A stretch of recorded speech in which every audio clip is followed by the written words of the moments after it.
honorable ministers, distinguished guests, friends, let me at the outset differ with the dear lady who brought me onto the stage. I do have a degree from the London School of Economics, but I did not complete my master's. I had 8 months of work to do so. I was faced with my father's sudden demise, and hence I returned to Sri Lanka to carry on with the social service activities which my father implemented. So pardon me for that correction. Well, it's very encouraging to have a distinguished audience today, and I shall strive to provide all of you all with an overall overview of my thinking in general terms as far as governance is concerned. And I shall move on to the specific topic of new media, the challenges, future prospects, and the vision that we have formulated in order to attain the highest goals as far as this new medium is concerned. Let me at the outset provide you with a synopsis of the system of government, the methodology of governance which I envisage in a new modern Sri Lanka.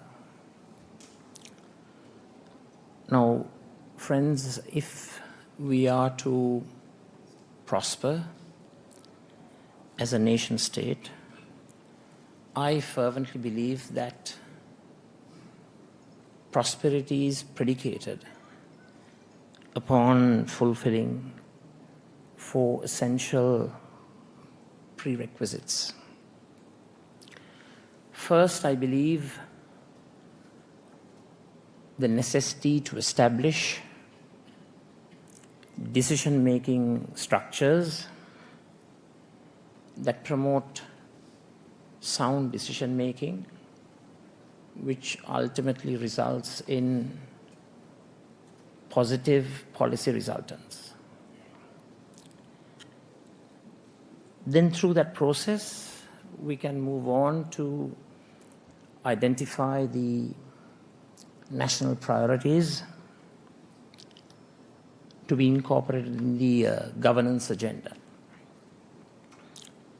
Thirdly, we should ensure the fast-tracked implementation,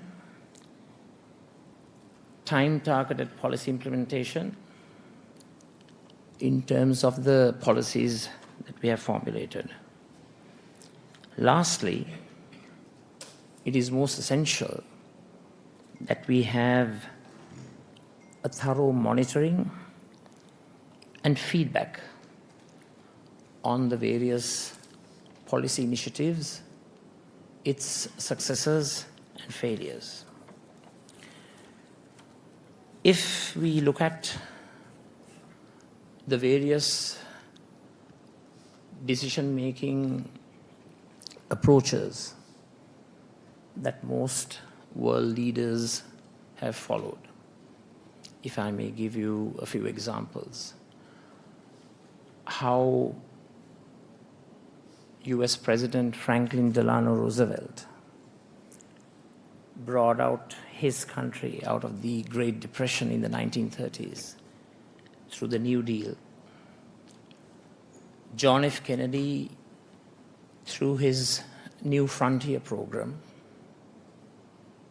L.B. Johnson in initiating the Great Society program, Reaganomics in the 80s, one can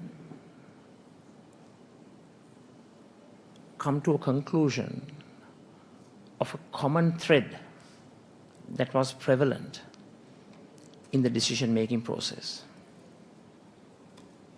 The process was structured, it was rational. On most occasions, meritocracy gained primacy over other considerations.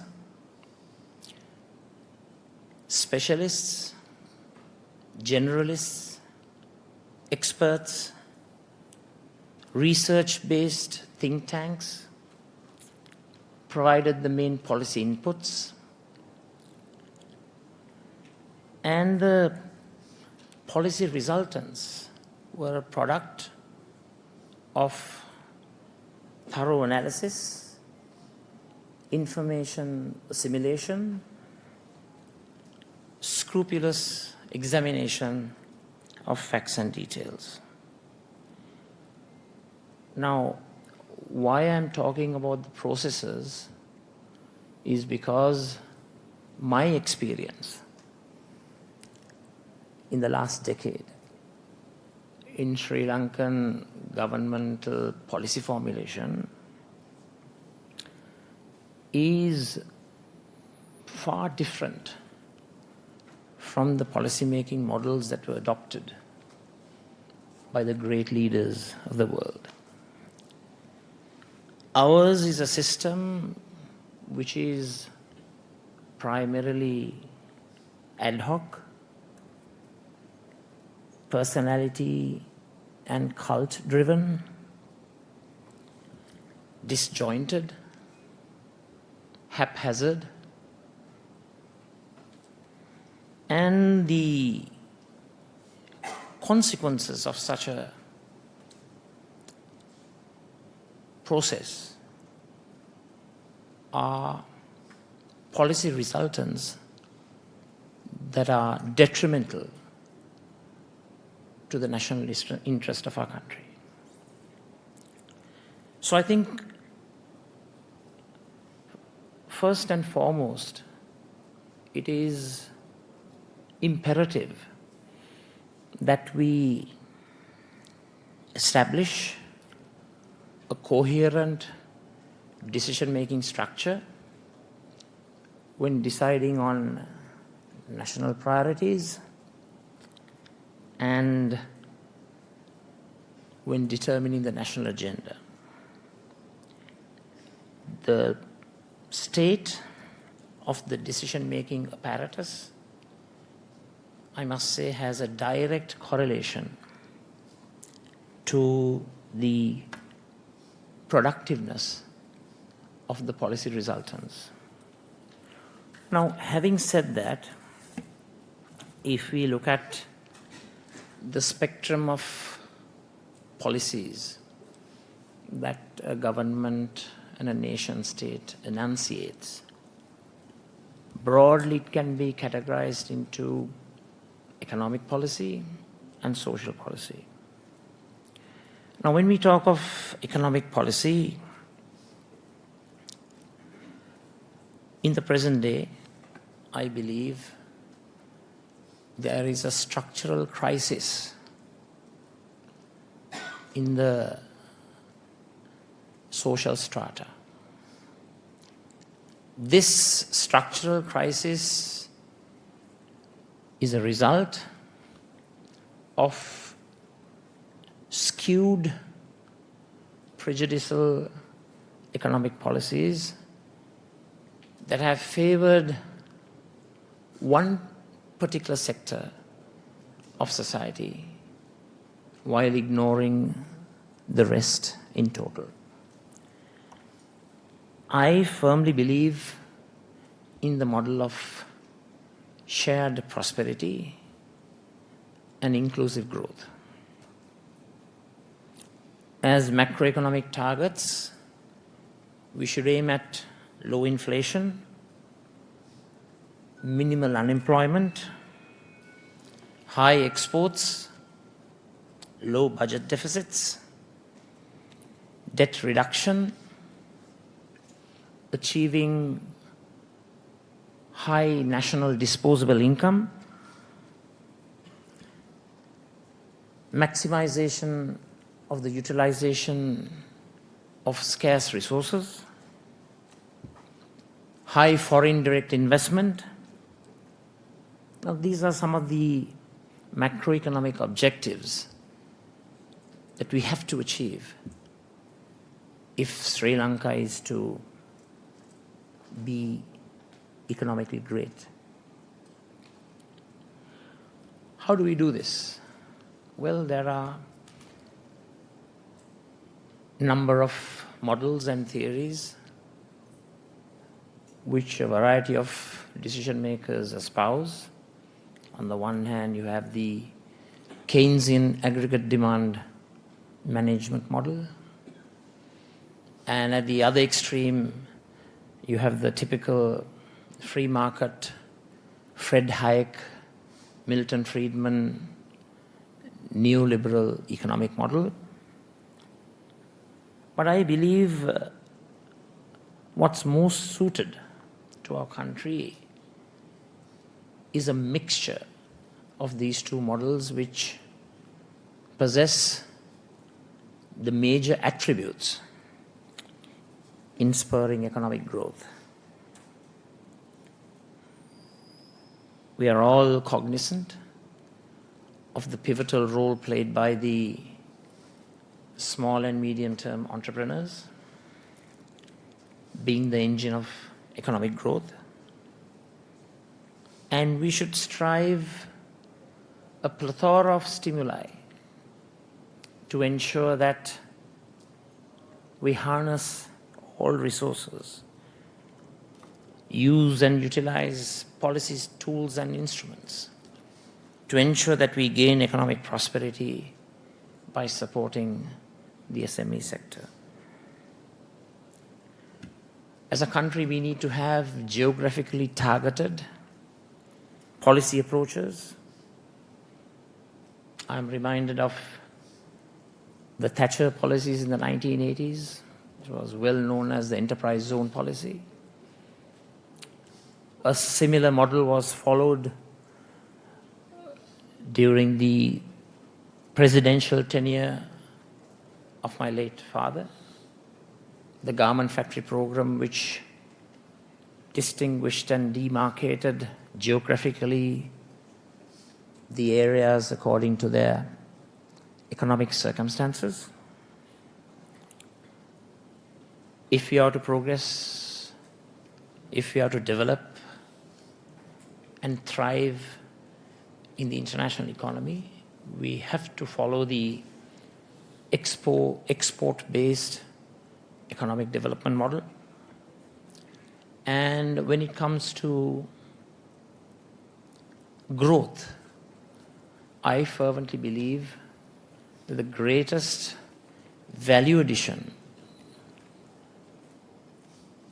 you achieve is from growth based on manufacturing.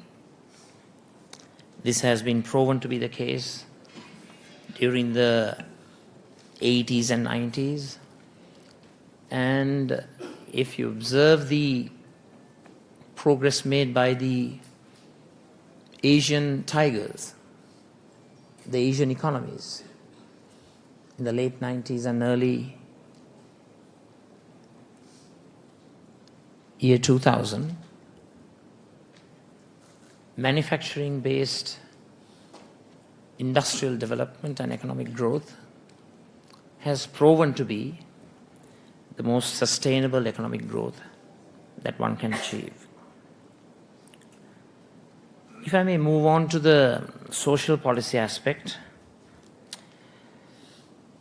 we have to attain the highest standards, and through a strong and vibrant social policy in the health, education, agricultural, irrigation sectors, women's development,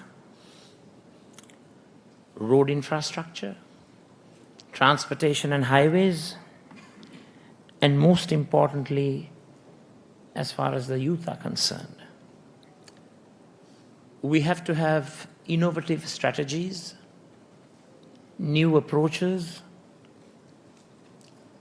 so that we are able to achieve the highest standards in the policy programs in each of those specific areas. If I may come up with an example,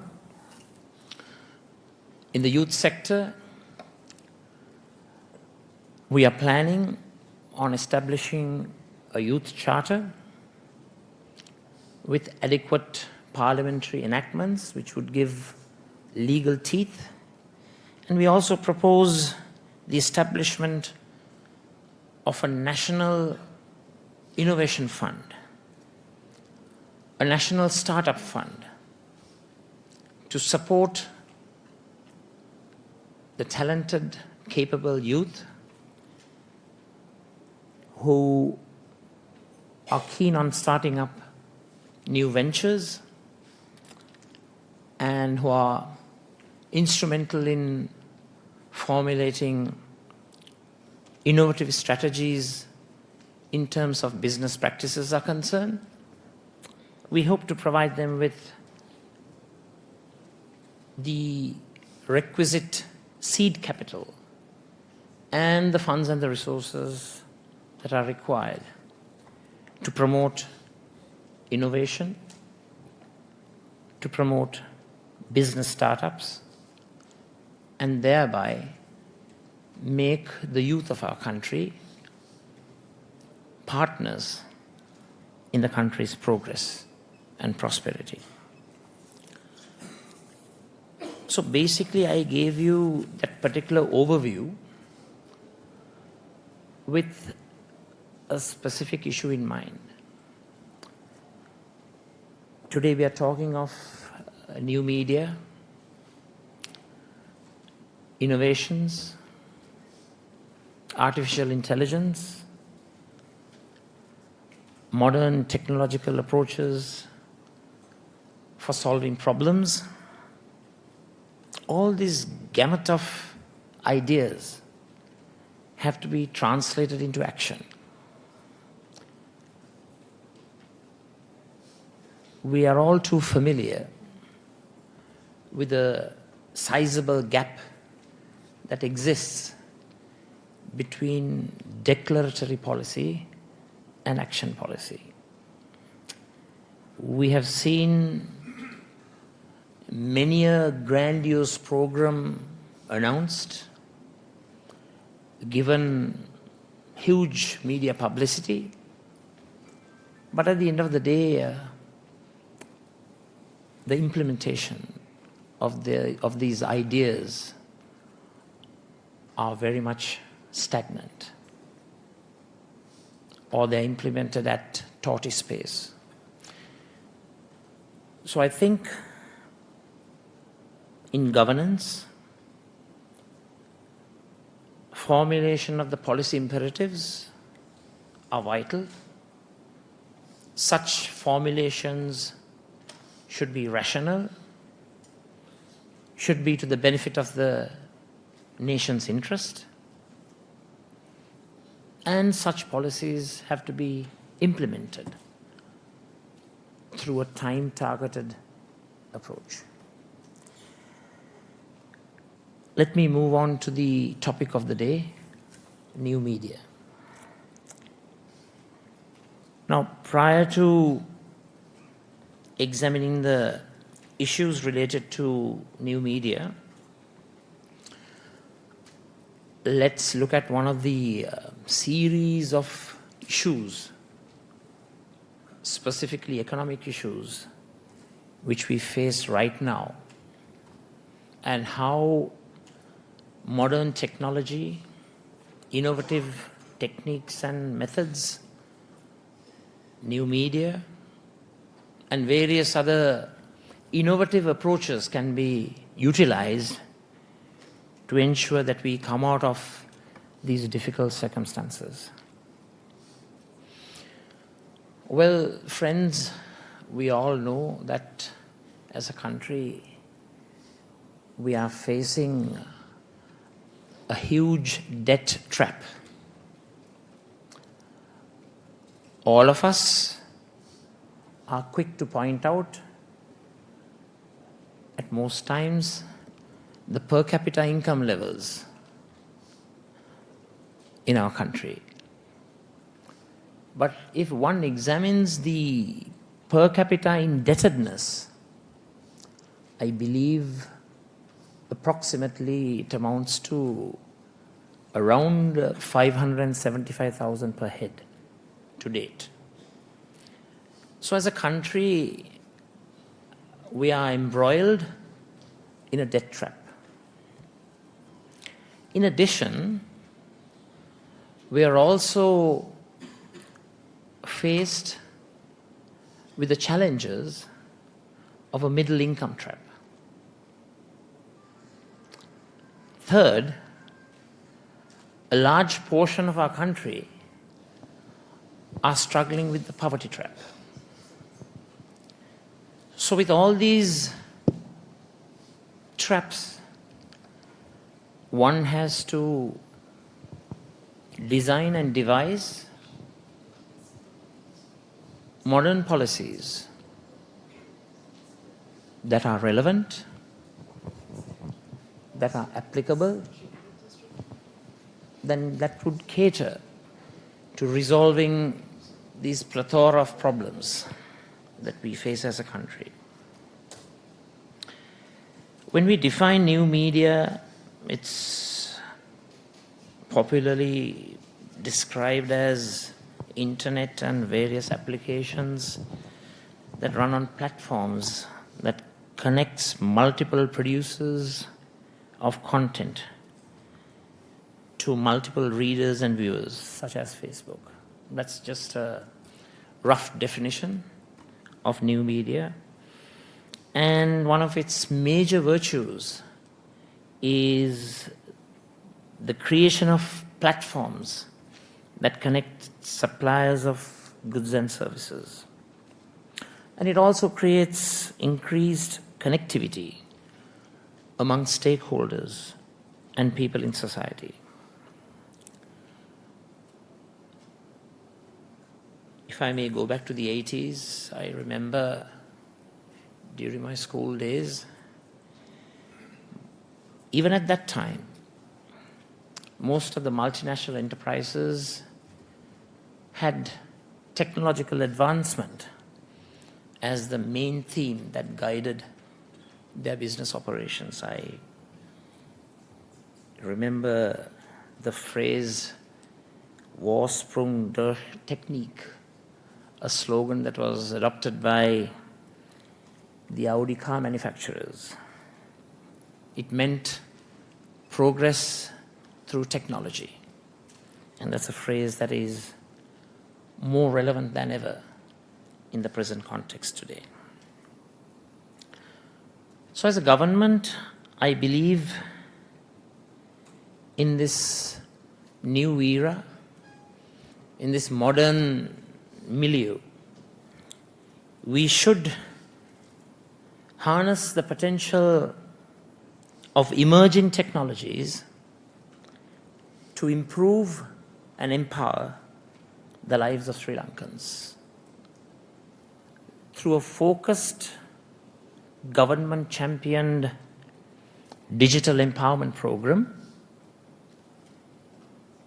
we can reach the highest levels of, quote, digital prosperity.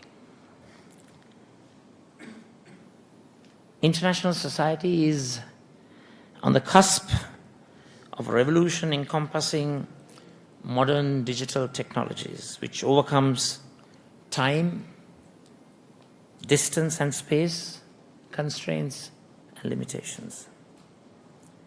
Therefore, friends, as a government, we should actively intervene to establish electronic payment platforms promote e-commerce and e-governance, train small businesses to use new media, ensure 4G, 5G universal coverage,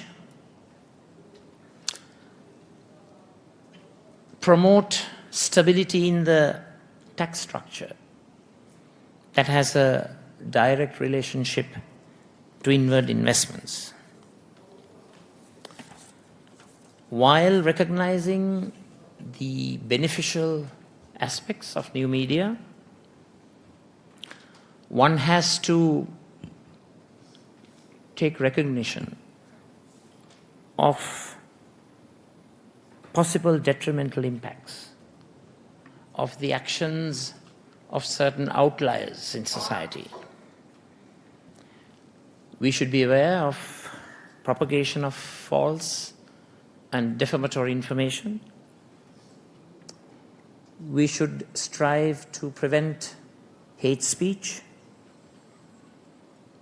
Certainly, as a national priority, we have to account for the national security imperatives.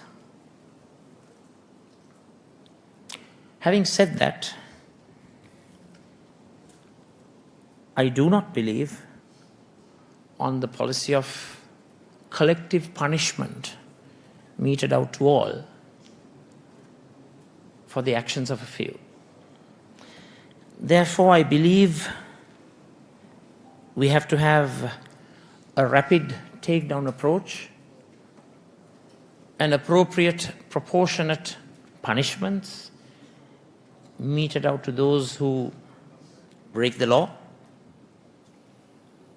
And also, I think we have to pay attention to data protection instruments that have to be enacted in order to protect privacy of individuals in our country. Friends, let us for a moment look at the present state of affairs as far as Sri Lanka is concerned in the digital indices. When one examines these indices, it is quite apparent that we are lagging as a country, as a partner in the digital revolution that is taking place in the whole world. Let us for a moment look at the percentages of internet users in Malaysia and Thailand. For every 100 people, in Malaysia 80%, in Thailand 53% are internet users, whereas our numbers are quite low compared to those two countries. If we look at the figures in the ICT Adoption Pillar 3 of the Global Competitive Index, in most of those indicators, we lag far behind. When we look at smartphone ownership in our country, it is 54% among the 15 to 65-year-olds, which is a small number compared to the rest of the world.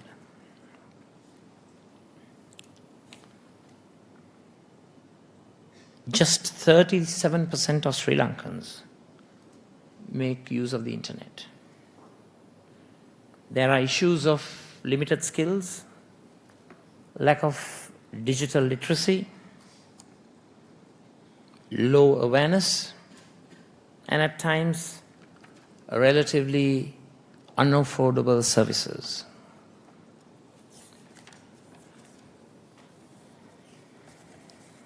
Furthermore, if I may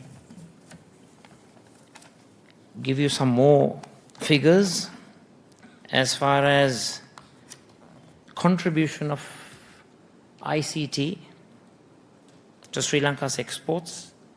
In 2016, it was a mere 5%. But when we look at Malaysia,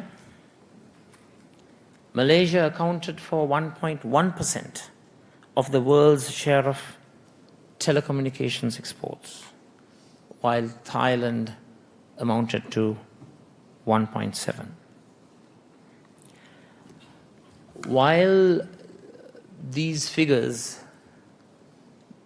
depict a somewhat pessimistic situation as far as ICT issues are concerned, we can be encouraged by the achievements, the moderate achievements over the past 10 years. It has expanded by 300%. And we have reached US dollars 1.2 billion in export revenue. Up to now, we have employed 80,000 professionals and contributing 12% to Sri Lanka's services exports. So I think when one looks at these facts and figures, we are behind. However, there's potential. But this potential can only be realized by an interventionist, proactive government strategy which provides ample amount of inducements, encouragement, support in terms of infrastructure. The other day I was consulting with some experts about the possibility of establishing information communication technology learning centers that are of international standard and excellence throughout the country at a divisional secretary level, which would amount to 332 such centers. In addition, those ICT centers will also provide the opportunity for the people of Sri Lanka of all ages to obtain the requisite English literacy skills that are of international standards. So in each divisional secretary area, we will have a center of excellence that is of international standard, which will educate the people of Sri Lanka on both ICT and English literacy and linguistic skills. As a country, there are two more indicators which we have to be aware of in terms of encouraging business, investment, and promoting innovation. The World Bank's Doing Business Index ranks Sri Lanka 100th out of 190 countries. The comparative figure for Malaysia is 15. The ranking is 15. And for Thailand, it's 27. When one looks at performance on the innovation efficiency ratio measured by the Global Innovation Index, Sri Lanka ranks 88th out of 126 countries. So in conclusion, let me reiterate the fact that technology-led innovation is the engine of growth in building a new Sri Lanka. This major national objective will be pursued with great vigor, speed, and dedication. I invite you all to become partners, stakeholders, and active participants in this technology-led nation-building program. Together, we shall embark on this path-breaking journey, and we shall, with all our efforts and dedication, fulfill the aspirations of the modern-day youth of our motherland. A technologically empowered motherland, leading the world in high-tech innovation, robotics, and artificial intelligence. Thank you.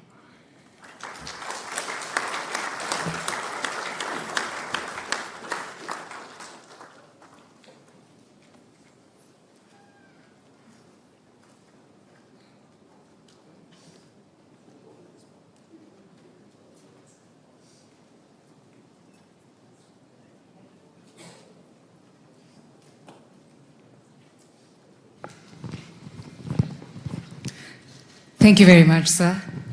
I think with your speech, you have answered many of the questions that our audience has posed here. They've all been busy writing things down while you were talking. I think some of the questions perhaps may have been related to your own speech as well. Friends, I now have this very unpopular task of, as you can see, I have received this many questions. You have really been busy. I have the unpopular task of choosing a few from amongst these, and I think the team behind the scenes have also been helping me. What I can assure you is that we have tried to find a lot of questions were common, so wherever we found similarities, we decided we chose one question that kind of summed up those few. And what I can assure you is that most of these questions, all of these questions, will be taken on by Honourable Minister Sajith Premadasa's team, and he will address you with the use of new media. He will address some of your concerns and questions. All of these are very valid and they are accepted. But for the purpose of this discussion, I am going to call out a few names and a few questions. If you're ready, sir? Yes, okay.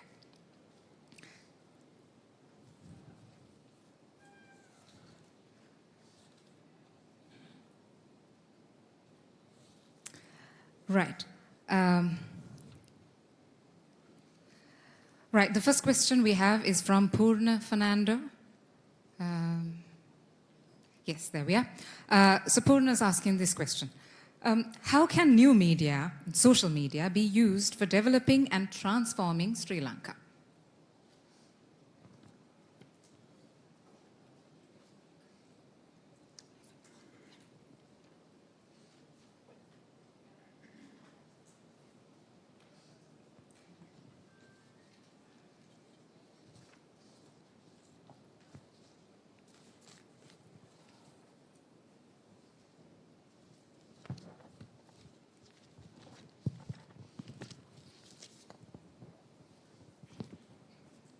May I know who the question is? Right. Well, it's a mere reiteration of what I stated in my speech. I think new media is a path-breaking new developmental paradigm, which, if used for constructive, progressive purposes, it can play a pivotal and indispensable role in generating prosperity to our motherland. I personally do not want to misguide all of you by trying to pretend that I'm an expert in the information communication technology subject. What is most important is to gather groups of experts in this particular subject area. Those who have attained standards of highest excellence, form them into policy-making groups which will engage and embark in initiating and formulating innovative policies, policies that may have worked universally, policies that may have been successful in individual countries. But whatever models that we adopt, we have to keep in mind that it should suit local demography and local context. So I am very positive in the progressive contribution that new media can make in generating prosperity and wealth to Sri Lanka, for all Sri Lankans. I hope that answers your question, Purna. Now, on to the next one. This is from Jivaka Premadasa. And Jivaka asks, you have talked about fourth industrial revolution. What can we expect, when can we expect the government to provide lower data plans and internet for all? I think the question itself deserves a round of applause. May I know who the question is? Is he around? Okay. Now you can understand why, prior to talking about new media, I commenced my speech with regard to the policy-making processes and time-targeted implementation. I mentioned in my speech the huge discrepancy that exists between policy pronouncements and policy announcements and its actual implementation. So however much you come up with unique policy initiatives, it has to be and it must be implemented with a time-targeted plan. Now, if I may prove to you a particular project that I have embarked upon, that is in the housing sector, shelter for all by 2025. Now you have to understand, I have embarked on this project with huge limitations. The first limitation is, this is not the housing ministry that was during the Premadasa era. Due to the political exigencies in the latter part of '94, this ministry was broken into 6 parts. Right now, housing in Sri Lanka is handled by 6 ministries. If you want me to elaborate, I can do so. But I think most of you all know. But even then, we have targeted 2025 as the year to provide shelter for all. We have identified 4 different programs. The first program is the construction of 2,500 model villages. Second, 5,000 by January 1st, 2020. Third, 10,000, and last, 2,500. Of course, the first 2,500 consist of single-storied houses, whereas the second, third, and fourth, we will be embarking on a unique housing development model where in each of the land slots we will have the model village houses that will be going vertical. So each plot will consist of 3 subunits which will be going vertical. So I just mentioned these numbers because right now we have achieved our first target. So what I have espoused, what I have announced, what I have declared, what I have proclaimed, it's there on the ground now. Right now, we have surpassed 2,500 model villages. In fact, it's 2,553 model villages. And our target date was end September. Why I say that is there is no divergence between what I declare and my action policy. They are very much congruent. They go hand in hand. So when you're talking of providing broadband, right? Data plan and broadband services, yeah, sure, you will after our revolutionary victory in November or December, you will see a time targeted.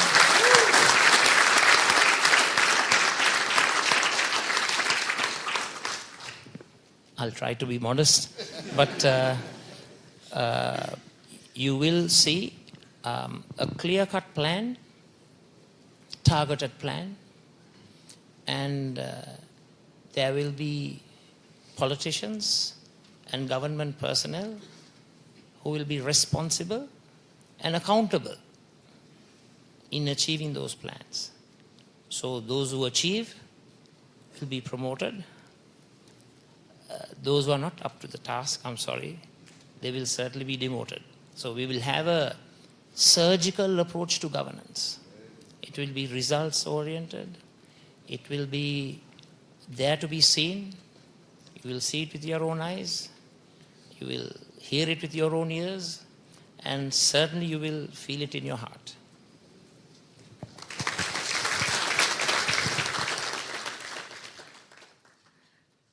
Victory for us indeed if all of these are going to happen, and we are pretty sure that it will. Next question is from Madisha Pereira. I hope I'm pronouncing your name correct. So your question is, you have done a lot of work in rural areas. What are your thoughts on urban revival?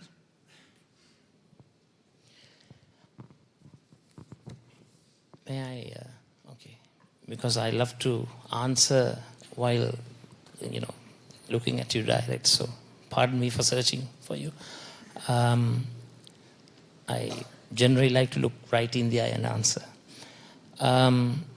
Yes, I think urbanization process is a process that has to be delicately managed, and we have to ensure that we try to focus on developing the periphery so that the influx of people coming into particular population centers does not result in the overpopulation of that particular area. So I think as far as urbanization is concerned, there are a multiplicity of urbanization development models in a lot of countries. Singapore is a very valid model. But however, when we talk of various models and approaches, as I said before, we have to be cognizant of the local circumstances and the local context when we implement it. And I, for one, would encourage and promote the development of the peripheral areas so that there is a managed urbanization process that takes place in the periphery where you won't see thousands and hundreds of thousands of people coming in to various popular population centers. So I think urbanization is a very sensitive subject area which has to be handled with great care and acumen.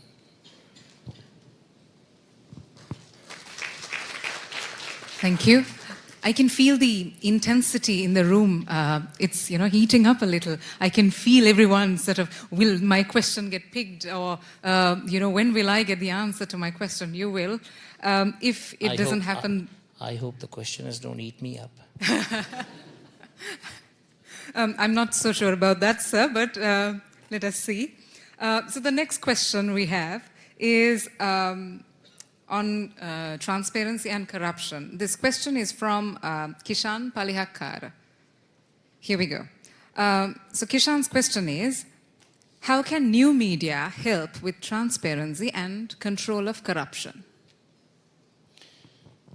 Well, I think the role that new media has already played in exposing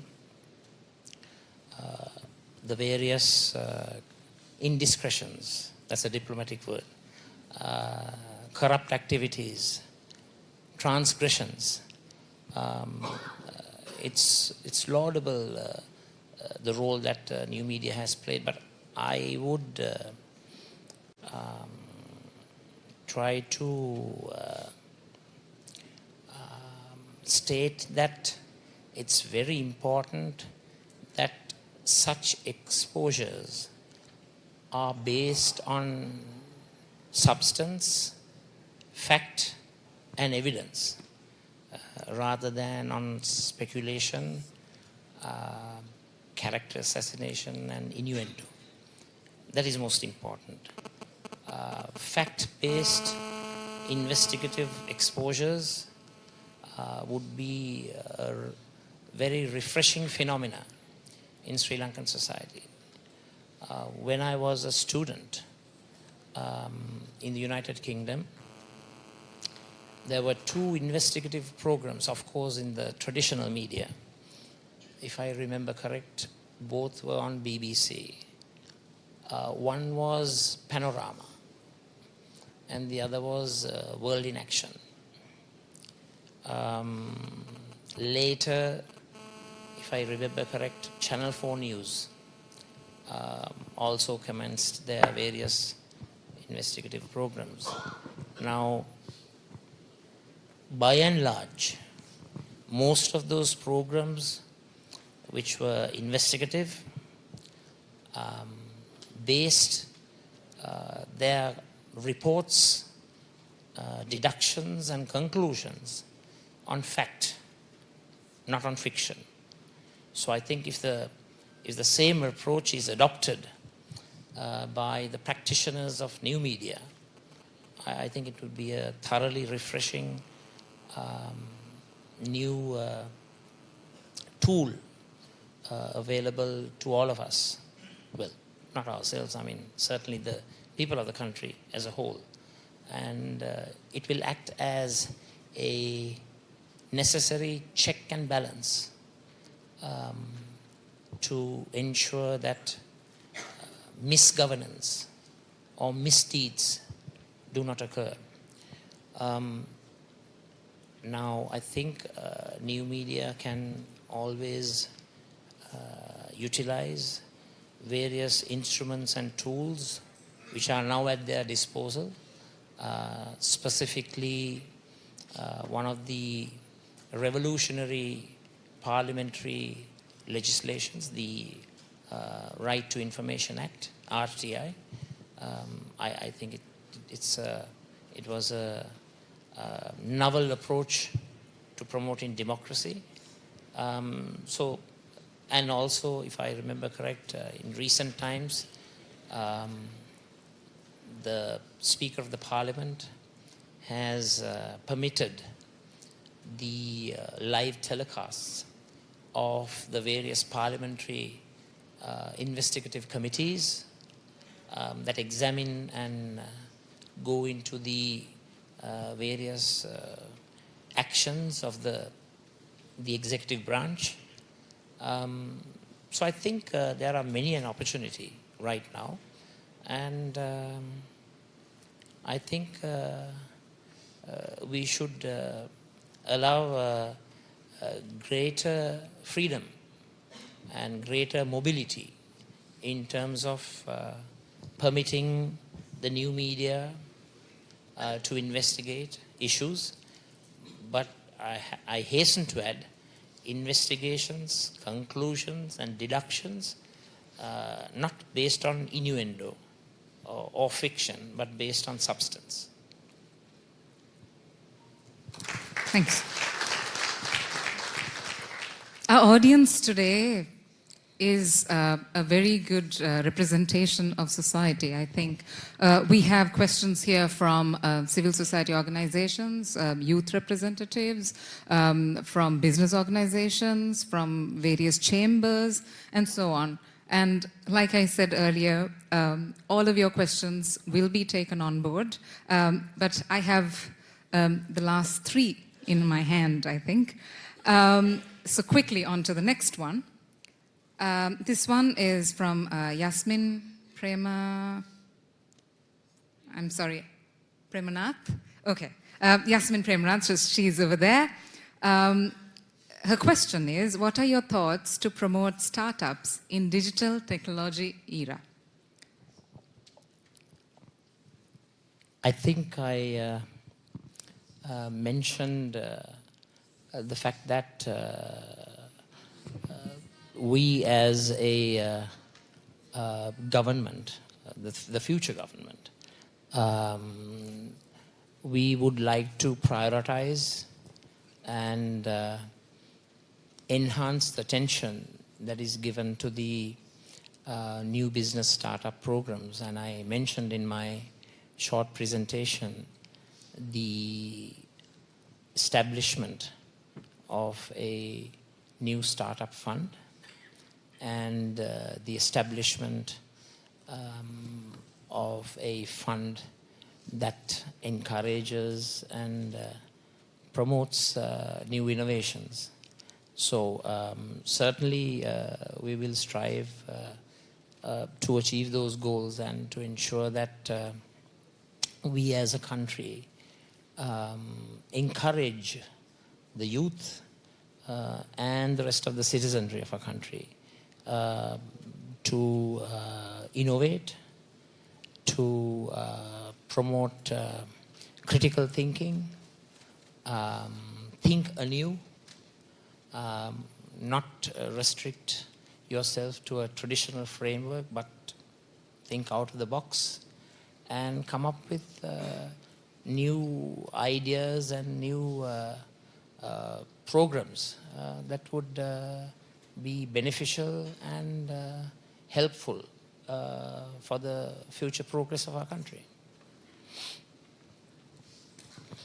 Thank you for that. The next question is from Tushara Vikramaratna.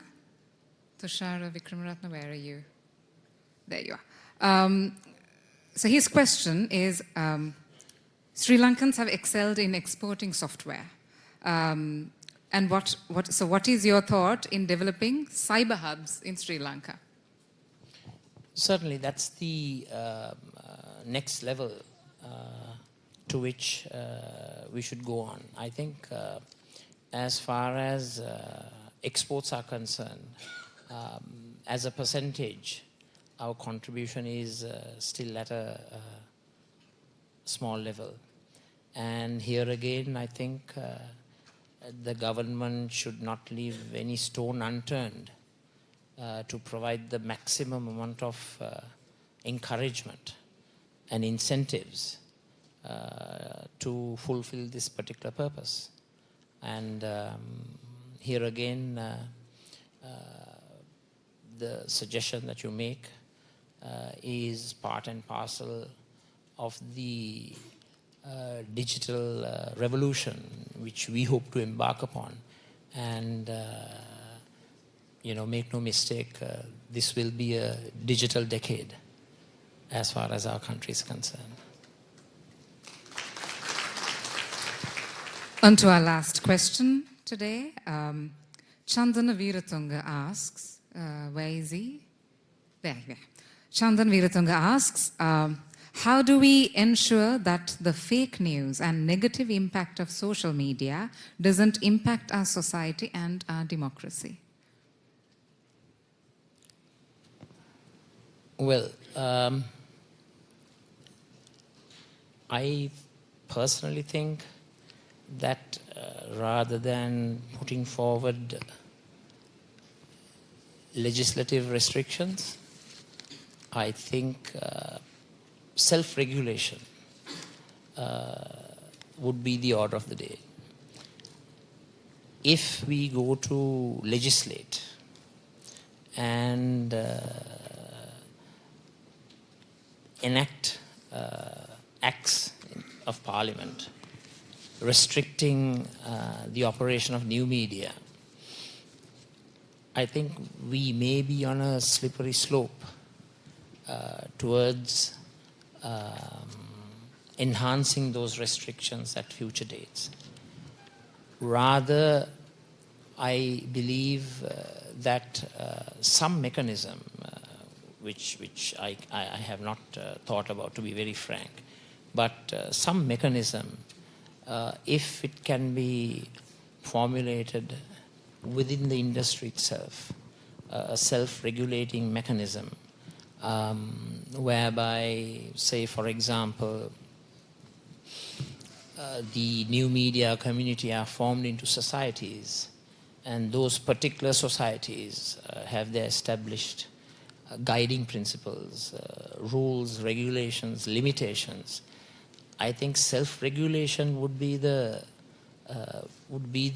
policy that I would encourage, rather than the government proactively intervening and taking restrictions onto their own hands, where you may be creating a very dangerous precedent, and you might end up going along a slippery slope towards autocracy, dictatorship, and I certainly don't want to do that.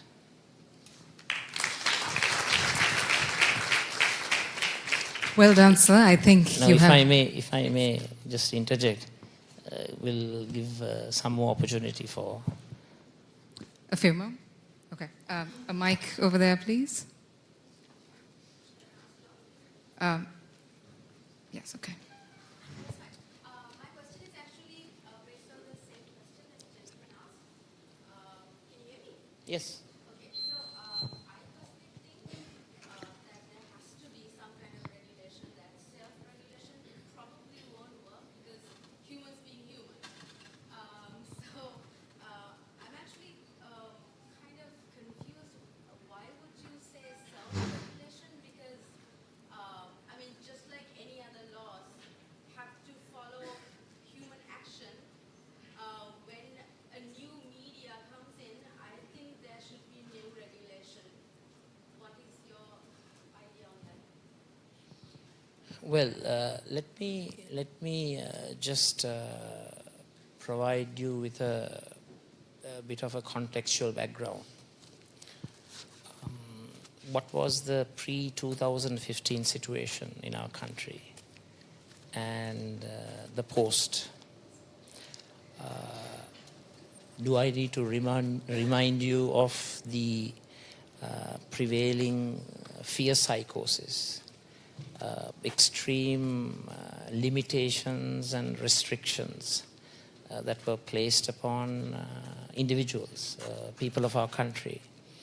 And there was deliberate attempts at violations of human and civic rights.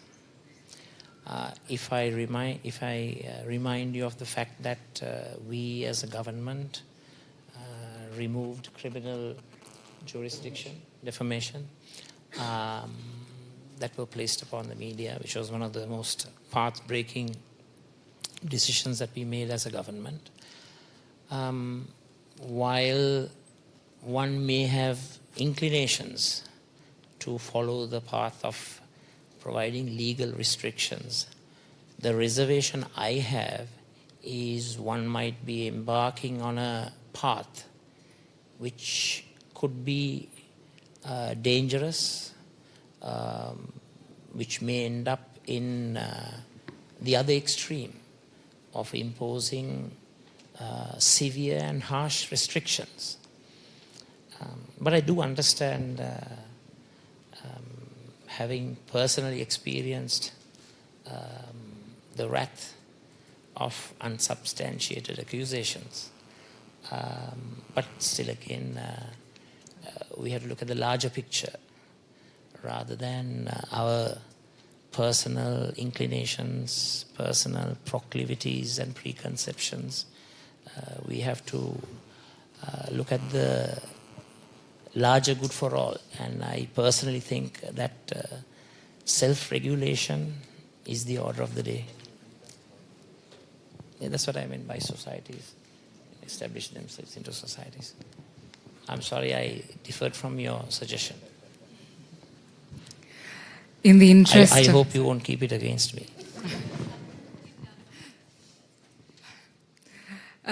So in the interest of time, unfortunately, we have to wind up. I have enough time. Well,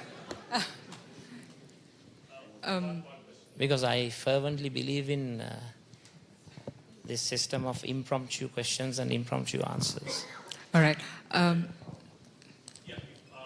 you can hear me. Can you hear me? Loud and clear. Just a small. I do not need a hearing aid for the moment. The topic itself talks about new media for New Sri Lanka. Excuse me? The topic itself talks about new media for New Sri Lanka. Right. Now, I think one of the questions that most of us have would be in terms of the billboards, the hoardings, the cutouts that you would see when someone walks down the road. A lot of ministers using these mediums to advertise and they talk about the projects that we do. There are a number of ways that you could educate people if you're talking about digital mediums and new media.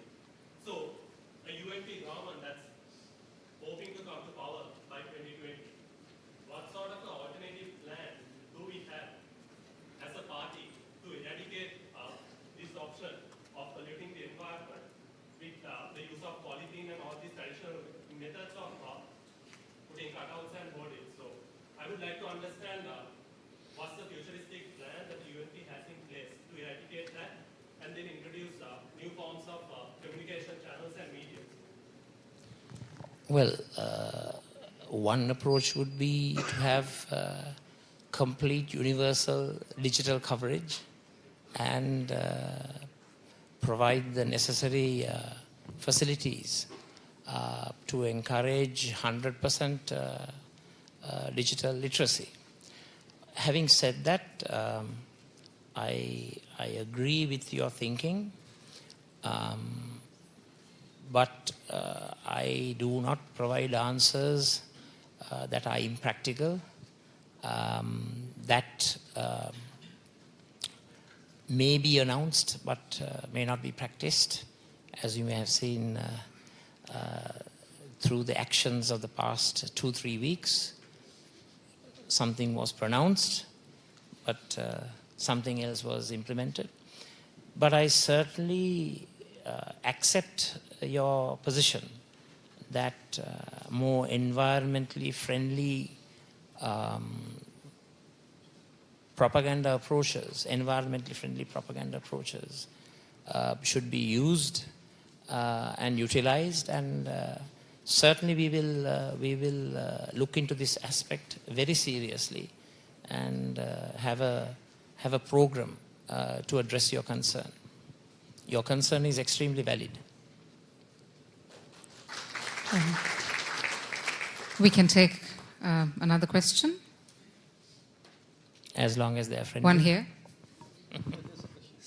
I said as long as they are friendly. How can you help SME sectors to get better loan facilities at a reduced rate, which would help in unpredictable situations. Sometimes business are very low, but we have to pay the interest. So if interest rates can be reduced through central bank regulations, which at the moment are not. The finance minister has enunciated a very productive and attractive program, the Enterprise Sri Lanka program, which does provide access to funds at low rates of interest. And if I remember correct, lower than 6.54%, or at least around those percentages. And I agree that access to resources and access to credit is a vital ingredient in the economic process. If I may just diverge from the topic that you just addressed, we are in the process of formulating a policy proposal for the establishment of a national wealth fund, where all Sri Lankans will be given the freedom to contribute to that fund. And this will be a fund that will not be touched. This is similar to the national wealth funds that exist in the Scandinavian countries. Of course, those funds are nurtured and nourished by oil and petroleum income. But I think looking at our country from a long-term perspective, and you hear a lot of politicians and aspiring politicians talking about, we have to hand over the country in a higher standard for the next generation. I think it's all talk, but very little action or activities to implement that thought. So I'm digressing from the question that you asked, but I do fervently believe that we as a country, it's high time that we had our national wealth fund, which will act as security and act as a kind of a wealth guarantee, which may be used in times and circumstances of national disaster. God forbid, I pray and hope that such won't happen, but it is a good contingency plan and an approach for long-term governance of the country. And certainly through the establishment of a national wealth fund, we will certainly be securing the future of the young generations in our country. Because this is with the security, the banks are still not providing the 6% or anything, because central bank hasn't given the rules. Yeah. Sorry, can you please repeat?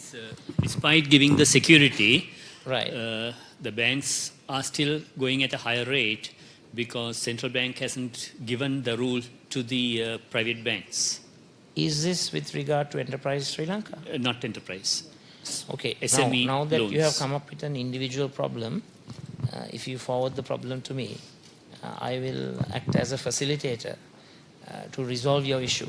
Thank you. And I will also use your issue as an example, and I'll direct it to the Honorable Finance Minister to exhibit the fact that these types of things also occur. And we will try to take remedial measures at the earliest.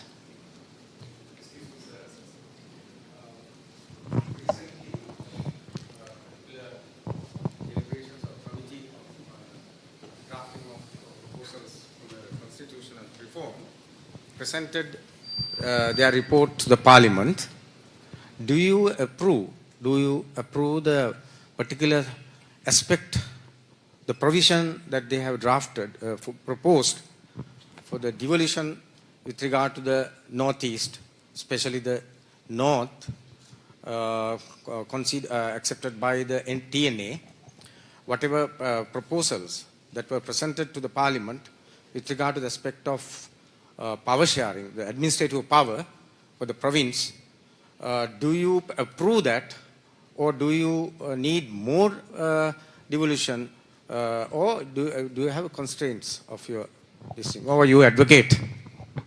Okay, let me tell you at the outset, my policies and principles are transparent, they are quite apparent, and there will be no divergence. Okay, if I may go back in history,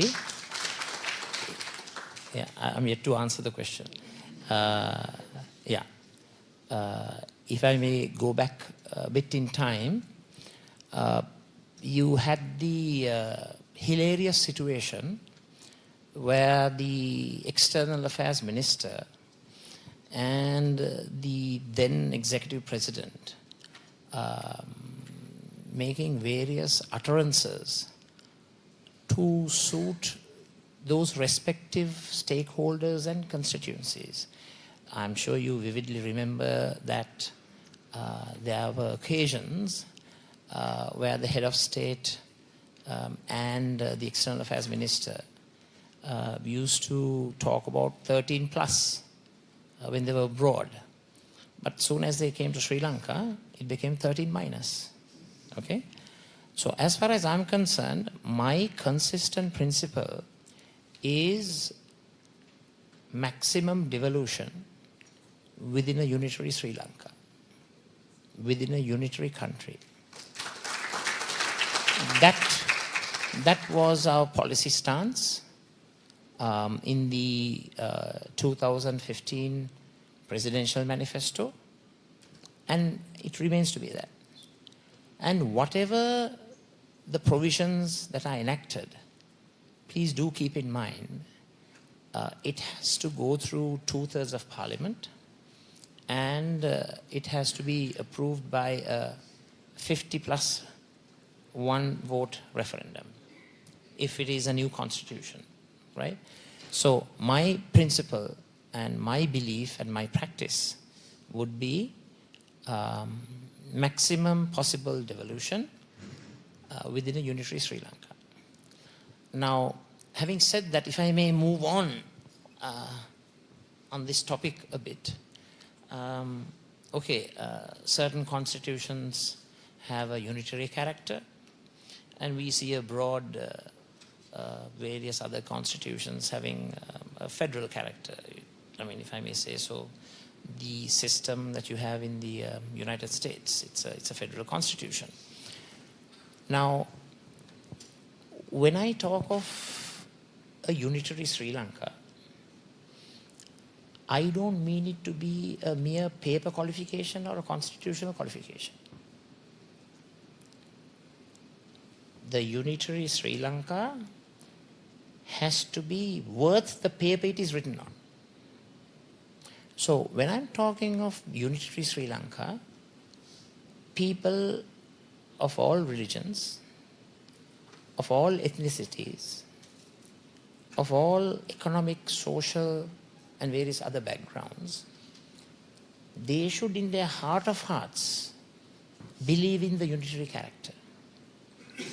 So the mere word unitary Sri Lanka for me would not suffice. We have to educate, we have to initiate processes and legislation or policy instruments, policy tools, whatever, to ensure that in the hearts and minds of all Sri Lankans, they should feel unitary here, not just a paper in which it is written on. In order to do so, we have to eradicate racism from our society. We have We have to fight against discrimination, prejudice. There cannot be pogroms. There cannot be xenophobia. Now, when other sectors, I don't like to use this word minorities, by the way, because we are all citizens of one country.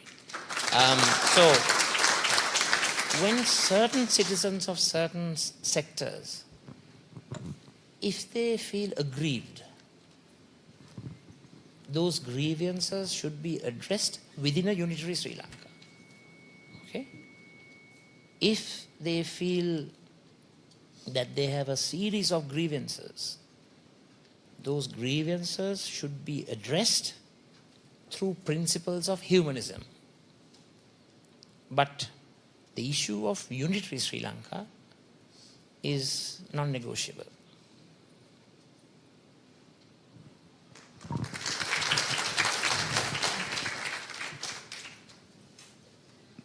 Honorable Minister, your team has been repeatedly telling me that the time is up, but I am going to ask you how many more questions. This is my team. Yes. All right. So how many more questions are we going to take? I do have to go to Temple Trees by 5. Right. That would give us 7 minutes. One last question. Over there.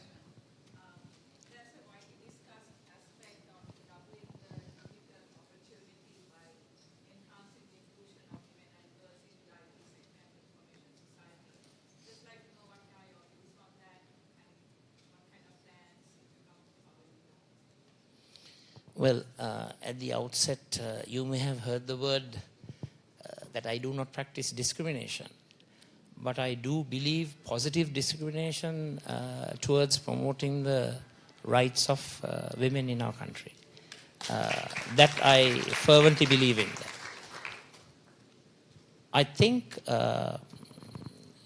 focusing on women and focusing on people as a whole, there has to be a purposeful government approach, government intervention.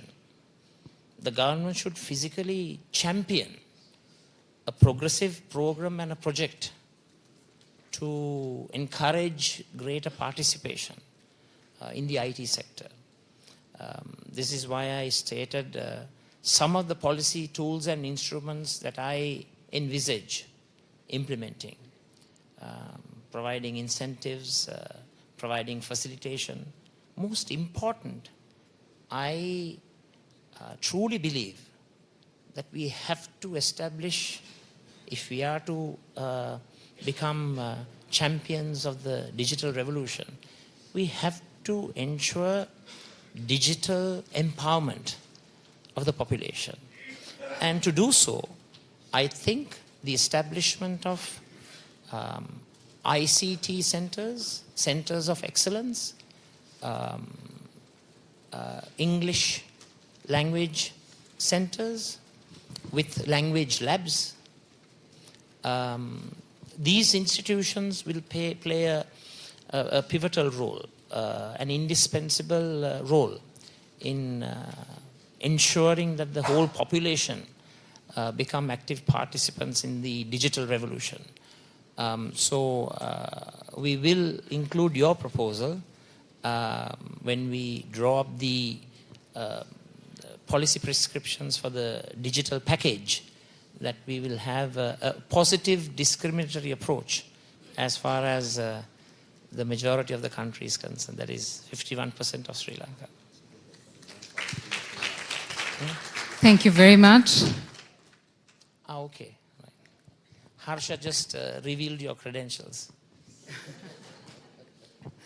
As I mentioned earlier as well, we do have like a room full of representation from chambers to trade unions to student organizations, youth organizations, etc. And it's a full room of very keenly interested people. We have also noticed a lot of you standing throughout the 2.5 hours of standing, and so we've duly noted your keen interest in this subject and in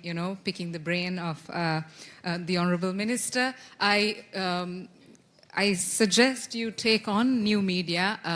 On the backdrop, you can see Sajith for News srilanka.lk. That is the website that you can post and share your ideas. You can make your comments, any questions that you have.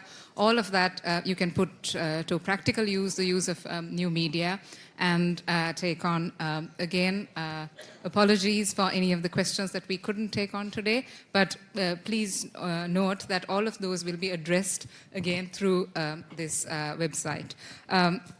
Now, in conclusion, let me invite the Minister of Digital Infrastructure and Information Technology, Honorable Ajith Pereira. He has been the backbone of this project, and he's a lawyer by profession, but also the minister. And he's trying to bridge his his portfolio of his ministerial portfolio as well as his profession, and trying to find secure and effective ways of communication and the use of new media. So without further words from me, here's Honorable Minister Ajith Pereira to deliver the vote of thanks. Right, Mama, me ගොඩක් වෙලාව ගන්න නෑ වෙලාව 5යි මම දන්නවා මෙතුමා ඊටාම වැදගත් දෙකට 5ට ඉන්න ඕනේ තැනක් තියෙනවා ඒ නිසා බොහොම ස්තුතියි හැමෝටම සහභාගී වුණාට thank you very much for participation. Thank you, everyone. So this is I'm Vimsara Premratna. Thank you for being with us and for your keen interest. Until next time, have a nice day.